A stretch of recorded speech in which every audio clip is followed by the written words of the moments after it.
दर्शकों नमस्कार। Hello doctor कार्यक्रम में आप सभी का स्वागत है। कोरोना एक ऐसी महामारी जिसने पूरे विश्व को प्रभावित किया है। ये वायरस हर व्यक्ति को अलग अलग तरह से प्रभावित कर रहा है। इसके प्रभाव को कम करने के लिए, इससे बचने के लिए ज़रूरी है वैक्सीनेशन। आज हेलो डॉक्टर कार्यक्रम में हमने विषय रखा है कोविड-19 वैक्सीनेशन को लेकर।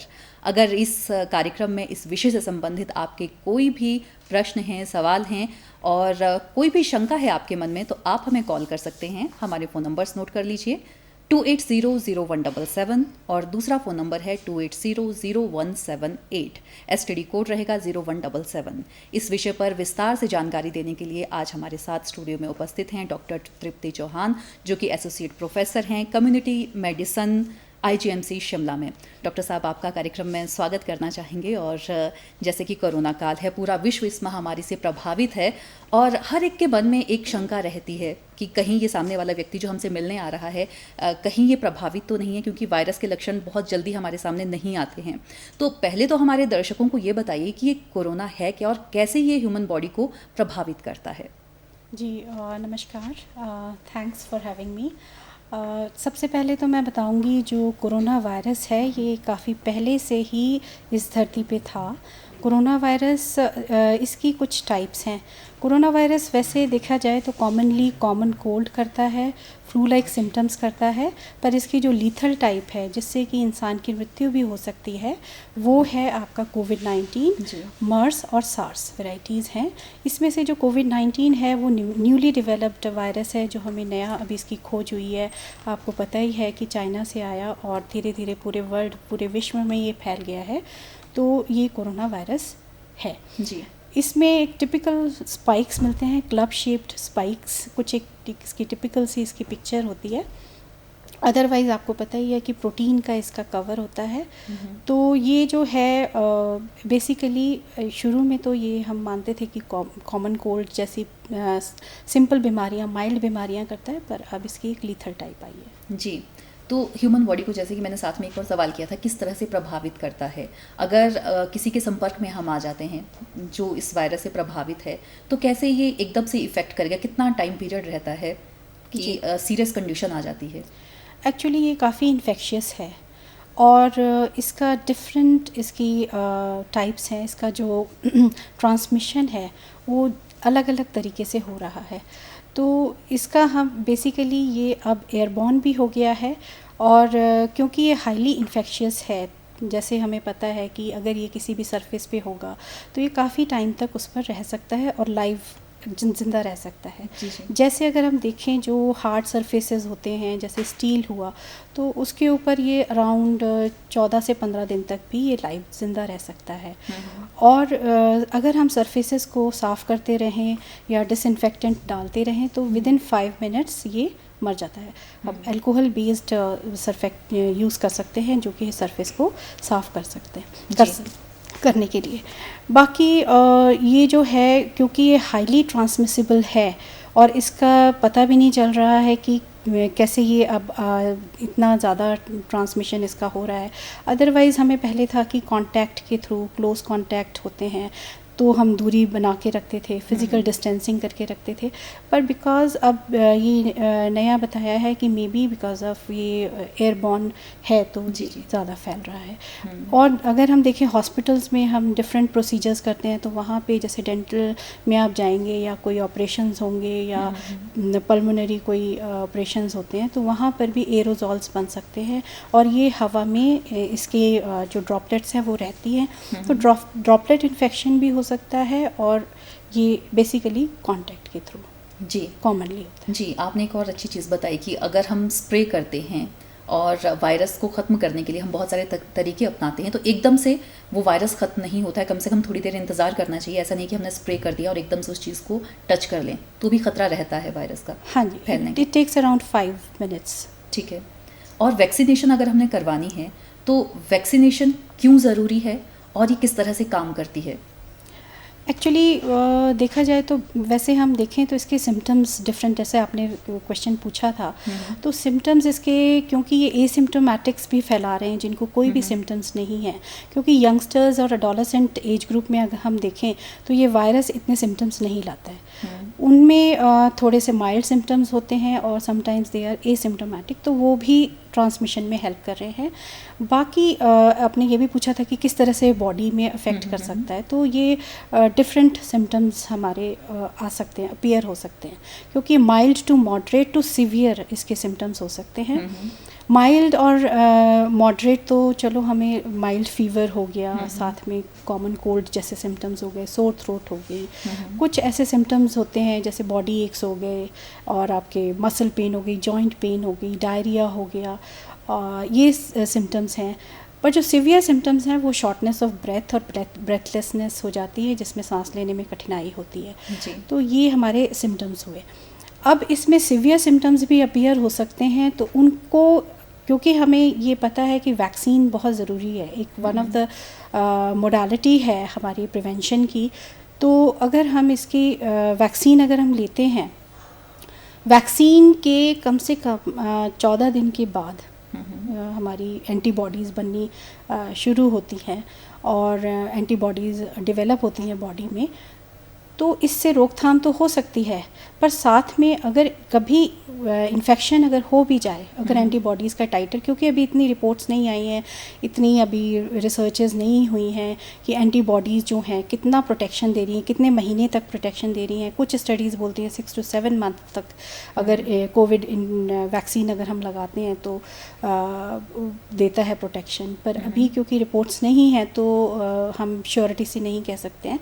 पर वैक्सीन लगाने के 14 डेज़ के बाद एंटीबॉडीज़ अपीयर होती हैं, और उसके बाद भी अगर इन्फेक्शन होता है, कोविड इन्फेक्शन, तो वो इतना सीवियर नहीं होता है कि उसमें डेथ्स, मोर्टालिटीज़ थोड़ी मतलब उसमें कम होती हैं। तो सिम्टम्स की सिवियरिटी को कम करने के लिए वैक्सीन कारगर है। जी, बहुत से लोगों में बहुत सारी भ्रांतियां हैं, बहुत सारे डाउट्स हैं कि वैक्सीन लगाने के बावजूद हम इन्फेक्टेड हो रहे हैं तो हम वैक्सीन क्यों लगवाएं। तो आपने जैसे कहा कि अगर वैक्सीन लगवाते हैं तो उतना प्रभावशाली वायरस नहीं रहता है, तो कुछ और कहना चाहेंगे ऐसे लोगों के लिए?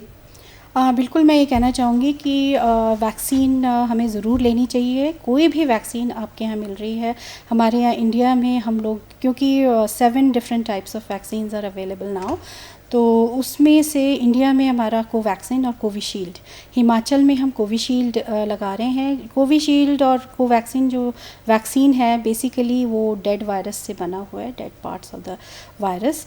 तो हम जो है इसका वैक्सीन बिल्कुल आराम से ले सकते हैं। इसमें लेने के बाद हमारा ये इंट्रामस्कुलर दिया जाता है, इंजेक्शन से दिया जाता है। साइट इसकी हमारी left side of upper deltoid में देते हैं, अपर आर्म में देते हैं, और इसकी कम से कम 2 डोजेज़ लेनी ज़रूरी हैं, first dose and second dose, जिसका इंटरवल पहले तो 4 to 5 वीक्स था, पर अब इसको बढ़ा के कर दिया है 6 to 8 वीक्स, सो दैट इसका इम्यून रिस्पॉन्स, जो एंटीबॉडीज़ हैं, वो ज़्यादा अच्छी तरह से बने और ज़्यादा बने, इम्यून रिस्पॉन्स अच्छा हो, इफ़ेक्टिव हो। तो इससे वैक्सीन की भी एफिकेसी बढ़ी है, क्योंकि हमने ड्यूरेशन बढ़ा दी है। बाकी अगर जो वैक्सीन नहीं लेना चाहते हैं, मेरा उनसे कहना है कि ये सब मिथ्स हैं। आप जाएं और दोनों डोजेज़ लें, इससे कम से कम मोर्टालिटी नहीं होगी, और हमारी जो हर्ड इम्यूनिटी है वो हमारी डेवलप होगी वैक्सीन वायरस से, जो कि एक जो म्यूटेंट वायरस जो हमारे हैं, जितना हमारा एक्सपोजर होगा, जितना हम गैदरिंग्स में फ़िज़िकल डिस्टेंसिंग नहीं अपनाएंगे या मास्किंग नहीं करेंगे, तो उतना ही वायरस ये फैलेगा, उतना ही स्प्रेड होगा, उतना ही इसमें चेंजेस आएंगे, ये म्यूटेंट बनेगा और ये बीमारी काफ़ी लंबी हो जाएगी, और इससे क्या होगा, काफ़ी टाइम लगेगा इसको इधर ख़त्म होने में। काफ़ी साल लग सकते हैं। तो हमारा ये कर्तव्य बनता है कि हम वैक्सीन लें। वैक्सीन से वायरस जो है वो कम माइल्ड होगा, और दूसरा इससे मोर्टालिटीज़ कम होंगी, सिवियरिटी कम होगी आपकी बीमारी की, और इससे इंसान मरेंगे नहीं। जी, अपने तमाम दर्शकों को एक बार फिर बताना चाहेंगे कि ये है लाइव फोदित कार्यक्रम, और इस कार्यक्रम का विषय आज हमने रखा है कोविड-19 वैक्सीनेशन। अगर आपका कोई भी प्रश्न है इस विषय से संबंधित तो आप हमें कॉल कर सकते हैं। हमारे फ़ोन नंबर एक बार फिर से नोट कर लीजिए 28001777। दूसरा फ़ोन नंबर है 28000178। STD कोड रहेगा 0177। आपने बताया डॉक्टर साहब कि कैसे हम वैक्सीन लगवा सकते हैं और कौन सी टाइप की वैक्सीन जो है वो इंडिया में लग रही है सभी लोगों के लिए। वैक्सीन लगवाने से पहले किन बातों का ख्याल व्यक्ति को रखना ज़रूरी है और वैक्सीन लगवाने के बाद किन बातों का ख्याल रखना ज़रूरी है? जी, वैक्सीन जैसा ये भी मिथ्स हैं कि हमें क्रॉनिक डिजीज़ है या हमें पल्मोनरी डिजीज़ है, कोई सांस की बीमारी है, COPD है, डायबिटीज़ है, हाइपरटेंशन है, तमाम बीमारियां हैं तो उनको लेना चाहिए कि नहीं चाहिए, थायराइड है। तो मेरा ये कहना है कि आप बेझिझक जाएं, कोई भी इसका कॉन्ट्रा इंडिकेशन नहीं है। जो डायबिटीज़ है, हाइपरटेंशन है, ये हमारे प्रायोरिटी ग्रुप्स हैं और जो वल्नरेबल ग्रुप्स हैं उनमें ये आते हैं। तो हमारी प्रायोरिटी है कि हम ओल्ड एज पर्सनस को, साथ में हम अपने जो एडल्ट्स हैं विद डिजीज़ जिनको कोमॉर्बिड कंडीशंस हैं, जैसे मैंने बताया डायबिटीज़ और हाइपरटेंशन, उनको हम प्रायोरिटी पे लगा रहे हैं वैक्सीन्स। तो इससे हमारी ये वाली जो पॉपुलेशन है वो भी बचेगी। जी, एक और चीज़ जानना चाहेंगे, पहले जो वैक्सीनेशन हो रही थी वो हो रही थी 45 वर्ष से ज़्यादा उम्र के जो व्यक्ति हैं उनकी हो रही थी। अब 18 वर्ष से जो ऊपर के व्यक्ति हैं उनकी वैक्सीनेशन शुरू होने वाली है 1 मई से। तो रजिस्ट्रेशन भी इसके लिए जो हमने सुना है कि ज़रूरी है, तो किस तरह से रजिस्ट्रेशन करवा सकते हैं? इसका जो अब ये 3rd फेज़ हमारा शुरू हुआ है। पहले जो फर्स्ट फ्रंट लाइन वर्कर्स थे उनके लिए, डॉक्टर्स के लिए, नर्सेस के लिए लगाया। अब 3rd फेज़ में हमने इंक्लूड किया 18 to 44 years of age group. तो इसके लिए हमारा जो पोर्टल है वो है आपका, उसमें आप कर सकते हैं, कोविन पोर्टल है, आरोग्य सेतु हमारी ऐप है, उसमें हम कर सकते हैं इसका रजिस्ट्रेशन। और अभी तो मेरे ख्याल में रजिस्ट्रेशन ही हो रहा है क्योंकि अभी स्टेट को हमारी जो वैक्सीन्स हमने डिमांड की थी वो अभी नहीं मिली हैं सीरम इंस्टीट्यूट को। मेरे ख्याल में अभी टाइम लगेगा, तो महीना लग सकता है। जी, बहुत से लोग हैं उनको कई बार घर में बैठे बैठे डाउट हो जाता है कि शायद हम कोरोना से संक्रमित हो गए हैं और डर के मारे उनको ये लगता है कि टेस्ट भी जा चुका है, कोल्ड हो गया है तो पक्का हम कोरोना से संक्रमित हैं। तो अगर हम सेल्फ टेस्ट करना चाहते हैं कोरोना का तो घर पर कैसे कर सकते हैं? सेल्फ टेस्ट तो एज सच नहीं है। जो लैब टेस्ट हैं वो हमारा रैट है, एक तो रैपिड एंटीजन टेस्ट है और एक हमारा RT-PCR है। इसके लिए हमें हॉस्पिटल में ही जाना पड़ेगा, तभी वो टेस्ट से हमें पता लगेगा कि हमारे अंदर एंटीजन है कि नहीं है, या वायरस है कि नहीं है, या हमारा इन्फेक्शन हमें हुआ है कि नहीं है। अदरवाइज सिम्टम्स, अगर टेस्ट जैसे मैंने बताया, टेस्ट और आपका स्मेल सेंस चला जाता है तो वो श्योरिटी से ही, और माइल्ड फीवर है, सोर थ्रोट है, कफ है, ड्राई कफ है, बॉडी एक्स हैं, बोन पेन्स हैं, तो ये श्योरिटी ही, क्योंकि आजकल कोविड ही है तो वो कोविड-19 है ही। उसके लिए आप कंफर्मेशन के लिए आप टेस्ट कर सकते हैं। देयर आर डिफरेंट टेस्ट आपका करते हैं, RT-PCR और ये तो एंटीजन के लिए हुए, बाकी और डिफरेंट टेस्ट भी हैं हमारे, वो भी करते हैं। जी, बहुत से लोग हैं घर पे इलाज शुरू कर देते हैं, विटामिन C की टैबलेट्स खाना शुरू कर देंगे, या फिर अगर उन्हें बुखार है, फीवर है तो वो पैरासीटामोल लेना शुरू कर देंगे, या फिर और भी बहुत सारी दवाइयाँ जो है अगर कोई भी बताता है तो बिना डॉक्टर से परामर्श किए वो लेना शुरू कर देते हैं। उन व्यक्तियों के लिए क्या मैसेज देना चाहेंगे आप? मैं मैसेज यही दूंगी कि अपने आप सेल्फ मेडिकेशन कभी नहीं करना चाहिए, क्योंकि डोजेज, और आपको पता है कि हमने कैसे डिवाइडेड डोजेज में दवाइयाँ देनी होती हैं, तो इसके लिए आप डॉक्टर से परामर्श करें। और साथ में विटामिन C और जो आपका vitamin D, different types of vitamins दे रहे हैं डॉक्टर्स, एंटीबायोटिक्स भी दे रहे हैं, डॉक्सीसाइक्लिन दे रहे हैं और साथ में पैरासीटामोल दे रहे हैं, पर वो प्रिस्क्रिप्शन के साथ ही लें, अपने आप सेल्फ मेडिकेशन ना करें। जी, वैक्सीनेशन के बाद डॉक्टर्स अक्सर जो भी वैक्सीनेशन करवाने के लिए आते हैं उन्हें पैरासीटामोल देते हैं कि अगर फीवर आता है या कुछ भी प्रॉब्लम है तो आप ये ले सकते हैं, फीवर के वक्त ले सकते हैं। तो कई लोग फीवर आए या ना आए फिर भी वो मेडिसिन लेते हैं। तो ये मैं बोलना चाहूँगी कि कुछ लोग पहले भी लेके जा रहे हैं, तो पैरासीटामोल पहले आपने नहीं लेनी है, वैक्सीन आप लगवाएं। सिम्टम्स इसके अपीयर हो रहे हैं, दैट मीन्स कि ये बॉडी का रिस्पॉन्स है और आपकी बॉडी में एंटीबॉडीज़ उसके अगेंस्ट बनेंगी, उस वायरस, उस इन्फेक्शन के अगेंस्ट, जो माइल्ड इन्फेक्शन होता है, जो कि डेड वायरस कर रहा है, तो ये बॉडी का रिस्पॉन्स है। अगर आपको फिर भी बहुत लगता है कि नहीं, अब मैं बॉडी को टॉलरेट नहीं कर पा रहा हूँ या फीवर है तो मैं ले लूँ, तो आप तब पैरासीटामोल ले सकते हैं। अदरवाइज़ पहले नहीं लेना है, वैक्सीन लेने से पहले आपने पैरासीटामोल नहीं लेनी है, आपने तभी लेनी है अगर आपको लगता है कि फीवर आ गया है और मैं ले लूँ। अगर किसी ने वैक्सीनेशन करवानी है अपनी, तो कहाँ पर सेंटर्स खुले हैं, कहाँ पर नहीं खुले हैं? बातचीत अपनी जारी रखेंगे, लेकिन एक फ़ोन कॉल है, बात करते हैं अपने दर्शक से। हेलो हेलो मैम जी, नमस्कार, कार्यक्रम में स्वागत है। नमस्कार मैम, मैं सूरज बोल रहा हूँ शिमला से। सूरज जी बोलिए, अपना सवाल पूछिए। मैम, कोविड से जो निमोनिया हो रहा है, तो उसके लक्षण क्या है मैम? हम कैसे रिकॉग्नाइज करेंगे कि हमें निमोनिया हो रहा है, और हम उसका फर्स्ट एड क्या करेंगे और उसे कैसे पहचानेंगे कि हमें निमोनिया डेवलप हो रहा है और हमारे कॉम्प्लिकेशन सीरियस हो रहे हैं? जी, कॉम्प्लिकेटेड जो कॉम्प्लिकेटेड सिचुएशन आ रही है सामने। निमोनिया के सिम्टम्स होते हैं, एक तो सबसे पहले आपकी टाइटनेस इन द चेस्ट और शॉर्टनेस ऑफ ब्रेथ स्टार्ट हो जाएगी अगर निमोनिया है। साथ में जैसे निमोनिया है तो आपका जो है, मैंने जैसे बताया कि सांस लेने में प्रॉब्लम होगी, टाइटनेस ऑफ चेस्ट हो जाएगी, कंजेशन इन चेस्ट होगा, क्योंकि कंसोलिडेशन ऑफ लंग्स हो जाता है, तो उसमें सांस लेने में आपको प्रॉब्लम आएगी। ये निमोनिया के लक्षण हैं। फर्स्ट एड का भी पूछ रहे थे कि फर्स्ट एड हो सकती है घर में अगर करना चाहें? फर्स्ट एड, अगर निमोनिया डेवलप हो गया है तो इसमें तो आपको हॉस्पिटलाइज ही होना पड़ेगा, तभी आपको थोड़ी सी रिलीफ मिलेगा सिम्टम्स में।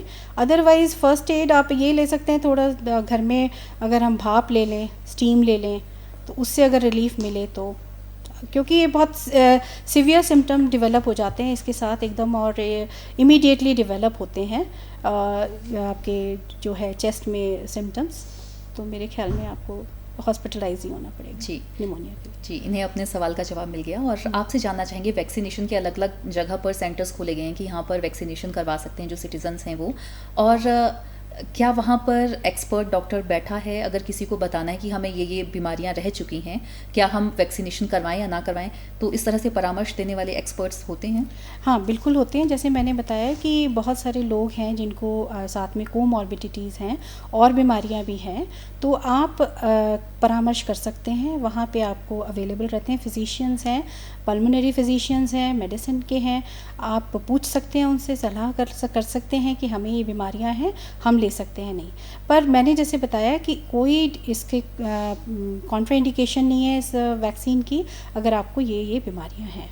अनलेस एंड अनटिल प्रेगनेंसी है तब आप सोच सकते हैं, या इम्यूनो कॉम्प्रोमाइज्ड हैं, अगर कोई कैंसर पेशेंट है या उसकी इम्यूनिटी सप्रेस्ड है, तब उसको नहीं लेना है, और प्रेगनेंसी के केस में नहीं लेना है, और बच्चों को नहीं लेना है। चिल्ड्रन में अभी नहीं इसके रिपोर्ट्स हैं कि चिल्ड्रन में कैसा इफ़ेक्ट करता है वैक्सीन। अदरवाइज़ 18 साल से ऊपर के 18 और 18 साल के ऊपर के लोगों को हम वैक्सीनेट कर रहे हैं। जी, अगर कोई दवाई खा रहा है और वैक्सीनेशन भी करवाना चाहता है, तो वैक्सीनेशन के समय वो दवाई खा सकते हैं, वो वाली कंटिन्यू कर सकते हैं या नहीं? हाँ बिल्कुल, जो आप दवाइयाँ खा रहे हैं वो आप कंटिन्यू कर सकते हैं, उनका भी कोई कॉन्ट्राइंडिकेशन नहीं है। जी, और कुछ बताना चाहेंगे, क्योंकि वैक्सीनेशन को लेकर अभी भी लोग खुलकर नहीं आ रहे हैं, वो नहीं चाहते हैं कि वो वैक्सीन लगवाएं, तो ऐसे लोगों को किस तरह से बूस्ट किया जा सकता है और कैसे उनको माइंड को उनके चेंज किया जा सकता है कि वैक्सीनेशन करवाना ज़रूरी है? और कई कहते हैं कि वैक्सीनेशन लगाने के बाद भी संक्रमित हो रहे हैं तो हम नहीं लगवाएंगे, तो कैसे उनको सेटिस्फाइड किया जा सकता है? उनको सेटिस्फाई, अब जैसा सिनेरियो इस बार हुआ है, क्योंकि जो म्यूटेंट स्ट्रेन, जैसे मैंने बताया, क्योंकि हमने अपना जो कोविड अप्रोप्रिएट बिहेवियर है वो नहीं चेंज किया, मास्किंग हम नहीं करते हैं, हम गैदरिंग्स में जा रहे हैं, हम शादियों में जा रहे हैं, हम मैरिजेस में जा रहे हैं, तो इसने अपने आप को वायरस ने चेंज कर लिया है। तो ये म्यूटेंट स्ट्रेन जो है ये ज़्यादा लीथल है, ज़्यादा इन्फेक्शियस है, और इससे ज़्यादा मोर्टेलिटीज़ हो रही हैं। कभी आपने हिमाचल में इस तरह से नहीं देखा होगा कि डेथ्स इतने बड़े पैमाने पर हो रही हैं। जैसे पिछले कल भी देखो आप न्यूज़पेपर्स में अपडेट्स पढ़ते होंगे 27, 33 डेली के हिसाब से लोग मर रहे हैं। तो ये एक अच्छी बात नहीं है और ये हमारे पार्ट पे बहुत इर्रिस्पॉन्सिबल बिहेवियर है। और मैं असर्ट करूँगी, मैं फिर भी एम्फेटिकली बोलूँगी कि लोगों को आगे बढ़कर वैक्सीन लेना चाहिए। आप लोग बहुत खुशकिस्मत हैं कि सरकार आपको फ्री ऑफ कॉस्ट लगा रही है। अदरवाइज़ अब मैंने जो देखा है वो लोगों के अंदर काफ़ी एंथुजियाज़म देखा है कि हमने वैक्सीन लेना है, वो आगे बढ़कर लेना चाहते हैं, रजिस्ट्रेशन करवा रहे हैं। 18 साल से ऊपर के लोग काफ़ी एंथुजियास्टिक हैं कि हमें ये बीमारी, क्योंकि उन्होंने अब देख लिया है कि ये बीमारी कितने पैमाने पर डेथ्स कर रही है। तो हमें अगर हिमाचल को बचाना है या वैसे भी, तो क्योंकि बिकॉज़ ये टूरिस्ट प्लेस है, तो जैसे गवर्नमेंट ने पॉलिसी में अपनी करा है कि बाहर से जो टूरिस्ट आएंगे वो RT-PCR फिर अपने आप को 7 डेज़ क्वारंटीन करेंगे। तो प्लीज़ रिस्पॉन्सिबल सिटीज़न के नाते आप जाएं, अपने घर वालों को बचाने के नाते आप वैक्सीन करवाएं। वैक्सीन बहुत इफ़ेक्टिव है और इंडिया में ही बनी है, सीरम इंस्टीट्यूट से गवर्नमेंट ने डिमांड की है और वो उसकी पूर्ति हो जाए। जी, एक और कॉल है, बात करते हैं अपने दर्शक से। हेलो। नमस्कार जी, नमस्कार, अपना नाम बताएं। जी, हम राकेश बोल रहे हैं शिमला से। राकेश जी, पूछिए अपना सवाल। जी, मेरा क्वेश्चन था, आजकल ये जो लोग कोरोना के चक्कर में लोग विटामिन सी का टेबलेट डेली खा रहे हैं जी, प्रतिरोधक क्षमता इंप्रूव करने के लिए, ये क्या हमारे लिए सही है? क्या हम डेली एक टेबलेट ले सकते हैं विटामिन सी का या जिंक का, जो भी लोग ले रहे हैं?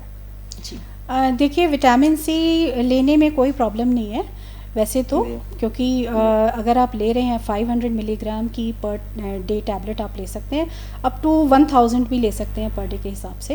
पर जो विटामिन सी है वो वाटर सॉल्युबल है, बॉडी से निकल जाता है। एज सच इसका कोई मैं ये नहीं सोचती हूँ कि ऐसा कोई हार्म है या बॉडी को कोई बेनिफिट थोड़ा बहुत हो जाएगा, पर ऐसा कोई हार्म नहीं है। पर अपने आप नहीं लेनी है विटामिन सी, अगर आप क्योंकि अननेसेसरी आप मनी को भी वेस्ट करेंगे। आपको डॉक्टर बताएगा कि आपने कितने दिन लेनी है ये टैबलेट और कितनी डोज में लेनी है। ओके जी। कम्युनिटी स्प्रेड लगातार होता जा रहा है। पहले इतने ज़्यादा केसेस नहीं थे, अब लगातार एकदम से बहुत ज़्यादा केसेस बढ़े हैं। तो शायद लोग बहुत सी चीज़ें हैं जो नहीं जान पाए हैं कि क्यों स्प्रेड हो रहा है और हम कौन सी चीज़ों को अवॉइड कर रहे हैं जो अवॉइड हमें नहीं करनी है। तो उसके बारे में क्या कहना चाहेंगे, कैसे फैल रहा है, किन चीज़ों का ख्याल रखें हम? देखिए, सबसे पहले तो हमारी अगर इम्यूनिटी अच्छी होगी तो हमें इन्फेक्शन कम से कम लगेगा। जी, इम्यूनिटी को बूस्ट करने के लिए अच्छा न्यूट्रिशन, अच्छा आहार, फ्रेश वेजिटेबल्स, फ्रूट्स अगर हम खाएं, धो के खाएं। और दूसरी चीज़ है, स्प्रेड जो हो रहा है वो जैसे मैंने बताया क्लोज कॉन्टैक्ट्स में ज़्यादा हो रहा है। और अब क्योंकि WHO बोल रहा है ये एयरबॉर्न भी है, तो आपकी हवा में भी है, तो आप मास्क लगा के रखें और फिजिकल डिस्टेंस मेंटेन करके रखें। एक इंसान से दूसरे इंसान में है, अगर आपने मास्क हटाया तो इतना इन्फेक्शियस है कि आपको तुरंत ही इन्फेक्शन लग सकता है।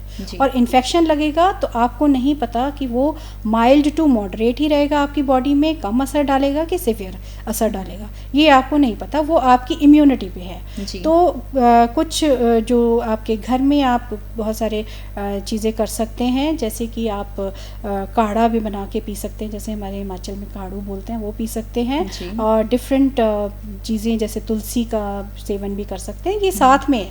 पर साथ में आप अगर थोड़ा सा अच्छा अपना आहार लेंगे और ये सब मेजर्स आप कोविड अप्रोप्रिएट बिहेवियर अगर अडॉप्ट करेंगे तो बहुत फ़ायदा होगा लोगों के लिए। जी, ये मैं लोगों के लिए अपील करूंगी लोगों से कि प्लीज़ आप लोग ये करें ताकि हमारा ये वायरस ज़्यादा समय तक ना रहे। अगर हमें इसको जल्दी भगाना है तो हमें ही रिस्पॉन्सिबल होना पड़ेगा। मास्क लगाएं, और मास्क लगाने का मतलब ये नहीं है कि आपने मुंह को ही कवर करा है, आपने नाक को कवर करना है, क्योंकि ये नाक से अंदर घुसता है।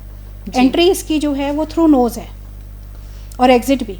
जी, कई क्या करते हैं कि मास्क लगाया है, घर पर वापस आएंगे, उस मास्क को धोएंगे नहीं और उसको एज इट इज़ लटका कर रख देंगे और अगले दिन फिर से उसी मास्क को लगाकर चले जाएंगे। तो कितनी अपनी जान को जोखिम में डाल रहे हैं ऐसे लोग? बहुत जोखिम में डाल रहे हैं, क्योंकि इससे दूसरे इन्फेक्शंस भी हो सकते हैं। अगर आप उसको नहीं साफ़ करेंगे, कई लोग धो के भी यूज़ कर रहे हैं।